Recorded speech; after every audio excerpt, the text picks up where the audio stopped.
अगले साल 5 राज्यों में होने वाले विधानसभा चुनाव को लेकर आज एक बड़ा ऐलान हो सकता है। चुनाव आयोग और स्वास्थ्य मंत्रालय की अहम बैठक होने जा रही है। बताया जा रहा है कि बैठक में 5 राज्यों में आगामी विधानसभा चुनावों के लिए मौजूदा कोरोना के हालात पर चर्चा होगी। चुनाव आयोग स्वास्थ्य सचिव राजेश भूषण से कोविड स्थिति का जायजा लेंगे और इस बैठक में कई अधिकारी शामिल होंगे। जानकारी के लिए बता दें कि इलाहाबाद हाईकोर्ट ने प्रधानमंत्री नरेंद्र मोदी और चुनाव आयोग से कोरोना के हालातों को देखकर विधानसभा चुनावों को फिलहाल टालने की अपील की थी। इसके बाद मुख्य चुनाव आयुक्त ने अगले सप्ताह उत्तर प्रदेश का दौरा कर हालात का जायजा लेने के बाद कोई फैसला करने की बात कही। आयोग चुनाव पूर्व की तैयारियों का जायजा लेने के लिए पहले ही पंजाब, गोवा और उत्तराखंड का दौरा कर चुका है, तो वहीं मंगलवार को उत्तर प्रदेश का दौरा होना है।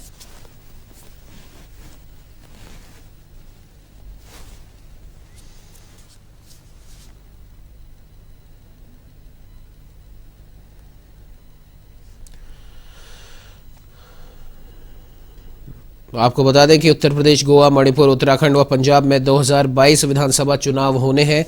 इस बीच ओमिक्रॉन के खतरे को लेकर आपको बता दें कि चुनाव आयोग एक महत्वपूर्ण फैसला कर सकता है।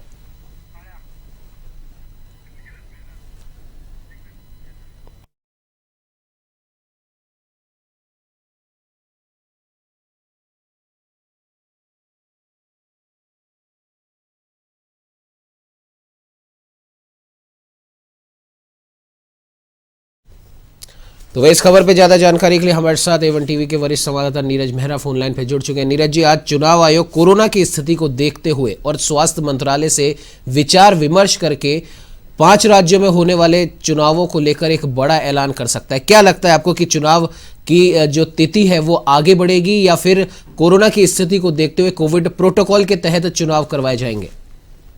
देखिए उमंग, बहुत ही अहम फैसला आज होने वाला है, क्योंकि जिन 5 राज्यों में विधानसभा चुनाव होने हैं उसके मद्देनजर आपने देखा होगा पूरे देश में कोरोना के मामले लगातार बढ़ रहे हैं और चुनाव आयोग की टीम ने कई राज्यों का दौरा किया है, जाकर कोरोना के हालात का जायजा भी लिया है। कुछ दिनों पूर्व कोर्ट के जज का एक टिप्पणी आई थी कि क्यों नहीं कोरोना को देखते हुए फिलहाल जो है चुनाव को आगे किसका दिया जाए जी। तो ऐसे में ये माना जा रहा है कि आज जो स्वास्थ्य मंत्रालय और चुनाव आयोग के जो बीच जो बैठक होगी उसमें स्वास्थ्य मंत्रालय अपनी बात रखेगा कि किस तरह से उनकी तैयारी है। अगर कोरोना के हालात बिगड़ते हैं तो स्वास्थ्य मंत्रालय किस तरह से उससे निपटेगा और स्वास्थ्य मंत्रालय यही बताएगा कि यदि इस दौरान, इस समय में चुनाव होते हैं तो स्थिति बिगड़ सकती है या भयावह हो सकती है। अगर स्वास्थ्य मंत्रालय की रिपोर्ट इस तरह की आती है तो फिर चुनाव आयोग को स्वास्थ्य मंत्रालय की रिपोर्ट के अनुसार चुनाव को आगे बढ़ाने या उसको अभी टालने की स्थिति में होगा। तो इन्हीं तमाम बातों पर चर्चा होगी और क्योंकि चुनाव आयोग भी नहीं चाहता है कि कोरोना का जिस तरह संक्रमण बढ़ता जा रहा है, ओमिक्रॉन का नया वेरिएंट आ गया है और देश भर में लगातार मामले बढ़ रहे हैं। दिल्ली हो, महाराष्ट्र, कई जो प्रदेश है वहां पर रात्रि कर्फ्यू लगा दिया गया है।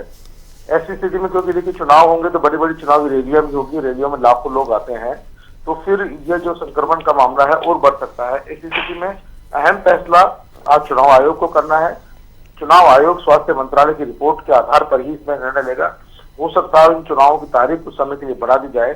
हालांकि अभी तक स्थिति ऐसी नहीं है, भयावह हालात ज्यादा नहीं हुए हैं, लेकिन फिर भी क्योंकि जिस तरह दूसरे यूएस और दूसरे देशों में ओमिक्रॉन और कोरोना के हालात बिगड़ रहे हैं उसको देखते हुए स्वास्थ्य मंत्रालय भी कुछ ठोस जो है अपनी बात रख सकता है, चुनाव आयोग के सामने रख सकता है कि यदि इस दौरान चुनाव कराए जाएंगे तो या तो चुनावी रैलियों को सीमित कराया जाए, वर्चुअल किया जाए, या फिर चुनाव के दौरान पूरी तरह से कोरोना प्रोटोकॉल का जो पालना है वो जरूरी कर दी जाए। तो कई बातों पर उनकी बातचीत होगी, वार्ता होगी। बातचीत के बाद में चुनाव आयोग इस बात पर अंतिम निर्णय लेगा कि आखिरकार वो चुनाव कराता है या नहीं कराता, और यदि चुनाव कराता है तो क्या कोरोना प्रोटोकॉल के तहत होंगे, क्या चुनावी रैलियों पर रोक लगेगी, प्रतिबंध लगेगा, या फिर चुनावी रैलियों की वर्चुअल अनुमति देगा। तो इस बैठक के बाद ही उमंग पता लग पाएगा। फिलहाल सब कुछ बैठक का इंतजार है और इन 5 राज्यों में जो चुनाव होने हैं उनको लेकर उनके नेताओं के, राजनीतिक पार्टियों के नेताओं की भी धड़कनें बढ़ी हुई कि आखिरकार चुनाव आयोग स्वास्थ्य मंत्रालय से बातचीत के बाद में किस तरह का निर्णय लेता है।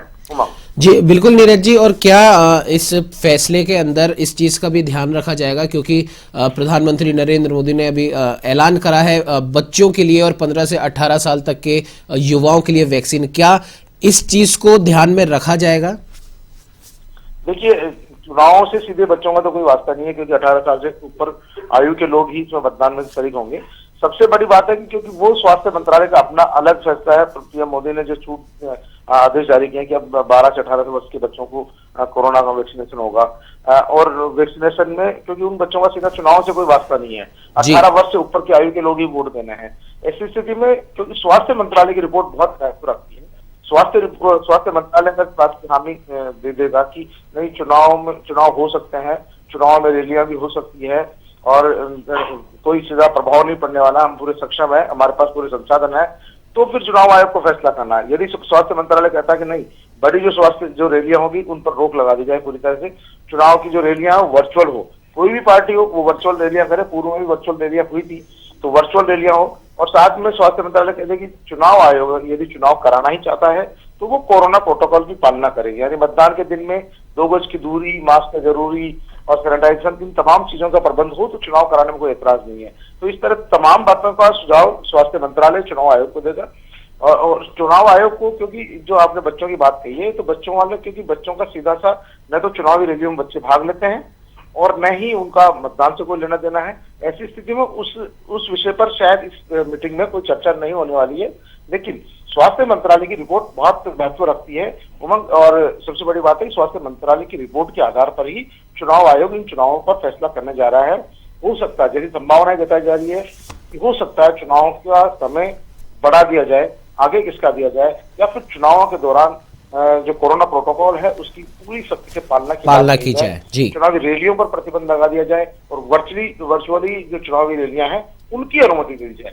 तो सबकी नजरें इसी पर टिकी हुई है कि आखिरकार क्या इस पर निर्णय होता है, चुनाव आयोग अपना निर्णय किस तरह से सुनागा। उमा जी बिल्कुल नीरज जी, बिल्कुल सही कहा। कहीं ना कहीं अभी होने वाली जो ये बैठक है अपने आप में काफी अहम है, इसके बाद ही डिसाइड होगा, जैसे कि आपने भी कहा कि क्या कुछ फैसला चुनाव आयोग फिर लेगा कोरोना की स्थिति को देखते हुए। फिलहाल हमारे साथ जुड़ने के लिए, तमाम जानकारी साझा करने के लिए आपका बहुत